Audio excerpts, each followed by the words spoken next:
क्या कि नई रिपोर्ट में नागरिक उड्डयन मंत्रालय पर सवाल उठाए गए हैं। इस रिपोर्ट में कहा गया है कि कर्ज में डूबे होने के बावजूद एयर इंडिया को 111 विमान खरीदने की इजाजत क्यों दी गई। साथ ही इस रिपोर्ट में एयर इंडिया और इंडियन एयरलाइंस के विलय पर भी सवाल उठाए गए हैं। एयर इंडिया की माली हालत पर आज सीएजी की रिपोर्ट संसद में पेश की गई। सीएजी ने अपनी रिपोर्ट में कहा है कि घरेलू विमानन कंपनी इंडियन एयरलाइंस के साथ एयर इंडिया का विलय गलत समय में हुआ। इसके अलावा एयर इंडिया ने विमान कर्ज लेकर खरीदे हैं। साथ ही विमान खरीदने से पहले कीमतों का आकलन नहीं किया गया। सीएजी की रिपोर्ट में ये आरोप लगाया गया है कि विमान खरीदने के फैसले जल्दबाजी में लिए गए। सीएजी की रिपोर्ट में ये भी कहा गया है कि एयर इंडिया भारी कर्ज के तले दबी हुई है। इस रिपोर्ट के मुताबिक कंपनी पर 38,000 करोड़ रुपए से ज्यादा का कर्ज है।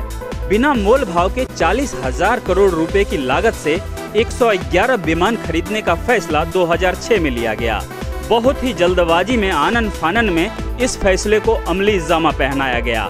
एक के बाद एक कई मंत्री समूहों ने भी इस डील पर मुहर लगा दी। आखिर कर्ज में डूबी एक कंपनी के लिए इतना बड़ा डील क्या जरूरी था? इसका जवाब सरकार के पास भी नहीं है। दिल्ली से न्यूज़ एक्सप्रेस के लिए मैं राजीव रंजन।